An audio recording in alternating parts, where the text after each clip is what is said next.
Iran America ನಡುವೆ ಯುದ್ಧ ಸದ್ಯಕ್ಕೆ ಮುಗಿಯೋ ಲಕ್ಷಣಗಳು ಕಾಣ್ತಿಲ್ಲ. ಇರಾನ್ ಮೇಲೆ ಅಮೆರಿಕ ವಿಧಿಸಿರುವ ನೌಕಾ ದಿಗ್ಬಂಧನ ಹಾಗೂ ವಿಫಲವಾದ ಶಾಂತಿ ಮಾತುಕತೆಯ ಕುರಿತು ಇರಾನ್ ತೀಕ್ಷ್ಣವಾಗಿ ಪ್ರತಿಕ್ರಿಯಿಸಿದೆ. ಅಮೆರಿಕದ ಯಾವುದೇ ಬೆದರಿಕೆಗಳಿಗೆ ನಮ್ಮ ದೇಶ ಬಗ್ಗೋದಿಲ್ಲ ಎಂದು ಬಹಿರಂಗವಾಗಿ ವಾರ್ನಿಂಗ್ ಕೊಟ್ಟಿದೆ.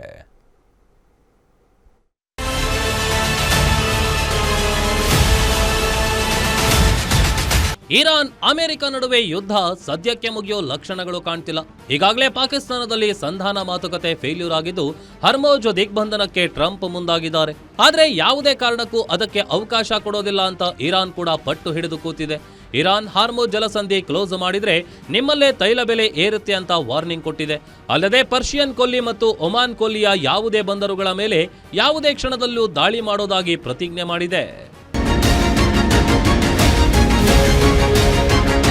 ಇನ್ನು ಇಂದಿನಿಂದ ಇರಾನ್ ಬಂದರುಗಳ ಮೇಲೆ ನೌಕಾ ದಿಗ್ಬಂಧನ ಹೇರಲು ಅಮೆರಿಕ ಅಧ್ಯಕ್ಷ ಡೊನಾಲ್ಡ್ ಟ್ರಂಪ್ ಆದೇಶ ಹೊರಡಿಸಿದ್ದಾರೆ. ಈ ಬೆಳವಣಿಗೆಯಿಂದ ಮಧ್ಯಪ್ರಾಚ್ಯದಲ್ಲಿ ಉದ್ವಿಗ್ನತೆ ಮತ್ತಷ್ಟು ಹೆಚ್ಚಾಗಿದ್ದು ಜಾಗತಿಕ ತೈಲ ಬೆಲೆ ಪ್ರತಿ ಬ್ಯಾರೆಲ್ಗೆ $100 ಗಡಿ ದಾಟಿದೆ.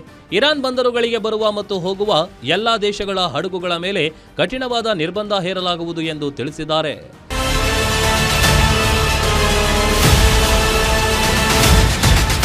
ಪಾಕಿಸ್ತಾನ ಆತಿಥ್ಯದಲ್ಲಿ ನಡೆದ ಅಮೆರಿಕ ಇರಾನ್ ಶಾಂತಿ ಮಾತುಕತೆಗಳು ಯಾವುದೇ ಒಪ್ಪಂದವಿಲ್ಲದೆ ಮುಕ್ತಾಯಗೊಂಡ ಬೆನ್ನಲ್ಲೇ ಅಧ್ಯಕ್ಷ ಡೊನಾಲ್ಡ್ ಟ್ರಂಪ್ ಮತ್ತೆ ಗುಡುಗಿದ್ದಾರೆ. ಇರಾನ್ ಮಾತುಕತೆಗೆ ಮರಳುತ್ತಿದೆಯೇ ಅಥವಾ ಇಲ್ಲವೇ ಎಂಬ ಬಗ್ಗೆ ನನಗೆ ಕಿಂಚಿತ್ತೂ ಕಳವಳವಿಲ್ಲ ಎಂದು ಹೇಳಿದ್ದಾರೆ. ಇನ್ನು ಟ್ರಂಪ್ ಅಮೆರಿಕದ ಹಿತಾಸಕ್ತಿಯೇ ತಮಗೆ ಮುಖ್ಯ ಎಂದು ಸ್ಪಷ್ಟಪಡಿಸಿದ್ದಾರೆ. ಇನ್ನು ಇರಾನ್ಗೆ ಶಸ್ತ್ರಾಸ್ತ್ರ ಸರಬರಾಜು ಮಾಡಲು ಚೀನಾ ತಯಾರಿ ನಡೆಸುತ್ತಿದೆ ಎಂಬ ವರದಿಗಳ ನಂತರ ಅಮೆರಿಕ ಅಧ್ಯಕ್ಷ ಡೊನಾಲ್ಡ್ ಟ್ರಂಪ್ ಚೀನಾಕ್ಕೆ ಗಂಭೀರ ಎಚ್ಚರಿಕೆ ನೀಡಿದ್ದಾರೆ.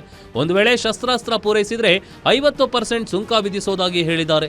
ಚೀನಾ ಇರಾನ್ಗೆ ಶಸ್ತ್ರಾಸ್ತ್ರಗಳನ್ನು ಸರಬರಾಜು ಮಾಡಿದರೆ ಅವರಿಗೆ ದೊಡ್ಡ ಸಮಸ್ಯೆಯಾಗಲಿದ್ದು 50% ಸುಂಕ ತೆರಬೇಕಾಗುತ್ತೆ ಎಂದು ತಿಳಿಸಿದ್ದಾರೆ.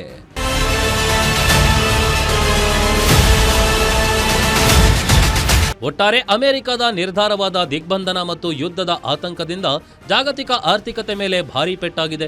ಬ್ರೆಂಟ್ ಕಚ್ಚಾ ತೈಲದ ಬೆಲೆ %7.3 ಏರಿಕೆಯಾಗಿ ಬ್ಯಾರೆಲ್ಗೆ $102.16 ತಲುಪಿದೆ. News desk, guarantee news, Bengaluru.